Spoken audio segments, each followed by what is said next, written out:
Inquiry تو نہیں آپ کہہ سکتے، انکوائری تو پھر وہ ہوتی ہے کہ جو تحریری طور پر آپ جاتی ہے، انکوائری طلب کرتے ہیں، پھر تحریری رپورٹ آتی ہے، لیکن انکوائر ضرور کیا ہے رانا ثناء اللہ نے کہ آخر 4000 اہلکار لگائے تھے میں نے، 4000 اہلکار کیوں ناکام ہو گئے، police, F C, Punjab police, Islamabad police, یہ سب کیوں ناکام ہو گئے کہ کارکنوں کو کنٹرول کیوں نہیں کر سکے، کارکنوں کو قابو کیوں نہیں کر سکے، اور وہ جو منصوبہ بنایا گیا تھا وہ ایگزیکیوٹ کیوں نہیں ہو سکا، وہ اس پر عمل درآمد کیوں نہیں ہو سکا، تو آخر کیا ہوا کہ یہ 4000 پولیس اہلکار ناکام ہو گئے ہیں۔ دیکھیں، میں ویسے ذاتی طور پر سمجھتا ہوں کہ پولیس کی جو سب سے بڑی حکمت عملی کا میں نقص تھا وہ یہ تھا کہ پولیس نے خود، یعنی انتظامیہ کہہ لیجیے یا پولیس کہہ لیجیے، انتظامیہ نے خود پولیس اہلکاروں کو ایک جگہ پر گھیر کے مروایا۔ اس کی وجہ کیا ہے؟ اس کی وجہ یہ ہے کہ کنٹینرز لگا دیے گئے، اور ہم نے آپ کو کل دکھائے تھے، میں نے بھی، صدیق جان نے بھی، باقی میڈیا کے لوگوں نے بھی، کہ چاروں طرف کنٹینرز لگے ہیں، ایک طرف دیوار ہے جوڈیشل کمپلیکس کی اور اس کے تینوں اطراف میں کنٹینرز لگا دیے ہیں۔ کنٹینرز کے اندر جو چلا گیا اس کے بعد بھاگنے کا کوئی راستہ نہیں ہے، یہ ہم نے بھانپ لیا تھا خود۔ یہی وجہ ہے کہ ہم وہ ایریا چھوڑ کے خود کنٹینرز کے اوپر آ گئے تھے، کیونکہ جب یہ بھگدڑ مچ رہی تھی تو آپ کنٹینر پہ نہیں چڑھ سکتے تھے۔ ہم کنٹینرز کے اوپر آ گئے تھے تاکہ جیسے ہی بھگدڑ مچے، آنسو گیس کی شیلنگ ہو، تو ہم کنٹینر سے دوسری سائڈ پہ پھلان کے یا اتر کے محفوظ جگہ پر جا سکیں۔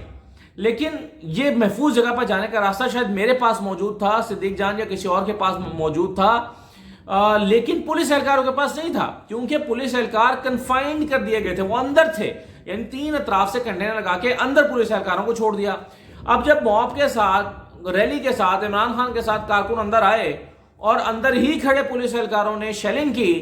تو شیلنگ سے خود پولیس اہلکار متاثر ہوئے جن کے پاس بھاگنے کی کوئی جگہ نہیں تھی، کارکنان بھی متاثر ہوئے لیکن خود پولیس اہلکار متاثر ہو گئے۔ اب سوچیں ایسے میں جذبہ کس کا زیادہ ہوگا؟ کارکنوں کا زیادہ تھا، تو کارکن تو وہ شیلنگ کھاتے کھاتے بھی پتھر اٹھا کے مار رہے تھے، لیکن پولیس اہلکاروں کے پاس نہ وہ جذبہ تھا، ظاہر ہے نہیں ہو سکتا تھا، کیونکہ انہیں پتا ہے کہ وہ ایک ایسا کام کر رہے ہیں جو اپنے ہی عوام کے اوپر ان کو ڈنڈے برسانے اور پتھر برسانے کا ٹاسک دیا گیا ہے، آنسو گیس کی شیلنگ کا، تو اتنا شاید مورال بھی نہیں تھا پولیس کا، جو کہ دکھائی دے رہا تھا کہ اتنا مورال نہیں تھا، کیونکہ کئی ایسی ویڈیوز ہیں جس میں پولیس اہلکار بچتے ہوئے نظر آ رہے ہیں، سہمے ہوئے ہیں، ڈر رہے ہیں، شیلڈ آگے کی ہوئی ہیں، کارکن پہ پتھر مار رہے ہیں، وہ ڈر رہے ہیں، گھبرا رہے ہیں۔ کیوں؟ کیونکہ آنسو گیس سے حالت پہلی غیر ہوئی تھی۔ جب آنسو گیس کی شیلنگ سے حالت غیر ہوئی تھی تو وہ اپنا ڈیفنس کرتے کہ دوسروں کو منتشر کرتے، تو وہ اپنے ڈیفنس میں لگے رہے، دوسروں کو منتشر نہیں کر سکے، اور یہی ہوا کہ عمران خان کی گاڑی کو پھر لوگوں سے نے وہاں سے نکالا اور حاضری لگانے کے فوراً بعد وہاں سے بھگا دیا، گرفتاری کا عمل نہیں ہو سکا۔ تو اب یہ جو آپ کہہ رہے ہیں کہ پولیس اہلکار کیوں ناکام ہو گئے، تو اس موقع پر تو پولیس اہلکار سب سے بڑی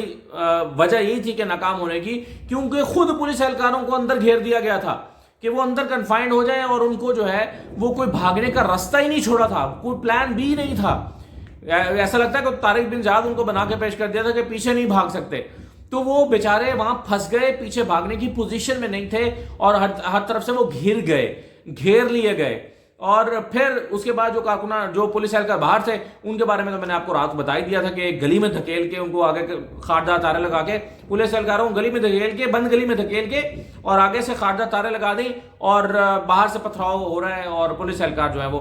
اب آج لکیر پیٹنے جا رہی ہے، پولیس لکیر پیٹ رہی ہے، کیا کارکنوں کے خلاف مقدمے درج کر رہی ہے، جی 100 کارکن پکڑ لیے ہیں، مقدمے ہوں گے،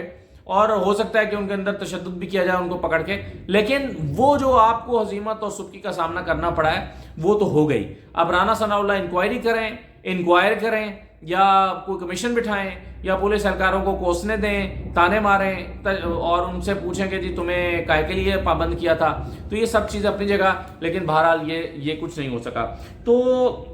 اس میں سب سے بڑا پوائنٹ جو ہے وہ میرا خیال ہے یہی ہے کہ کل جو کچھ ہوا، عمران خان نے صحیح صورتحال کو اسیس کیا ہے کہ جو کچھ کل ہوا وہ کارکنان کسی کے قابو میں آنے والے نہیں تھے، اور یہ میں آپ کو روز بار بار کہتا ہوں ایک بات کہ آپ لوگوں کے اندر غصہ پیدا کر رہے ہیں، اس کو بڑھاوا دے رہے ہیں روزانہ۔ آپ یہ نہ سمجھیں کہ آج ہم نے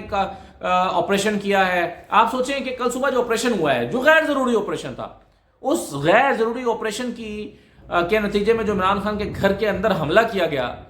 اس کی اطلاع کارکنوں کو اسلام آباد میں نہیں پہنچی ہوگی، اور کیا اس کا غصہ کارکنوں کو نہیں ہوگا؟ کیسے ہو سکتا نہ ہو؟ آپ لاہور میں ایک آپریشن کر رہے ہیں زمان پارک کے گھر میں، تو اس کا ریاکشن اسلام آباد میں نظر آنا ہی تھا کارکنوں کے اندر، تو یہ کارکنوں کو یہ غصے میں صرف کارکنوں کو ہی نہیں مبتلا کیا جا رہا، عوام کو بھی مبتلا کیا جا رہا ہے۔ میں اکثر یہ کہا کرتا ہوں کہ وہ لوگ جو گھر بیٹھے ہیں، جن کے پاس کوئی چارہ نہیں ہے کہ وہ باہر نکلیں یا آنسو گیس کی شیلنگ کر سکیں، وہ بھی اپنا غصہ رکھتے ہیں اور وہ غصہ جا کے بیلٹ پیپر پہ نکالیں گے ایک دن جا کر۔ تو یہ جو مختلف طرح کے رد عمل کا خود جواز مہیا کر رہی ہے حکومت، کسی کو آج ریئیکشن کا موقع دے رہی ہے، کسی کو بیلٹ پیپر والے دن ریئیکشن کا موقع دے گی، لیکن موقع حکومت خود دے رہی ہے۔ تو یہ جو ریئیکشن ہے یہ آنا تو ہے کسی نہ کسی صورت میں، چاہے وہ بیلٹ پیپر پہ آئے، چاہے وہ اس طرح آئے، چاہے وہ کسی کی خدا نہ خواستہ اللہ نہ کرے آنے والے دنوں میں کسی کے گھر جلا کر آئے، کسی کے اوپر حملہ کر کے آئے۔ اگر آپ اس حد تک ٹیمپریچر کو نہیں لے جانا چاہتے تو ہوش کے ناخن لے لیں۔ اجازت دیجیے، اللہ حافظ۔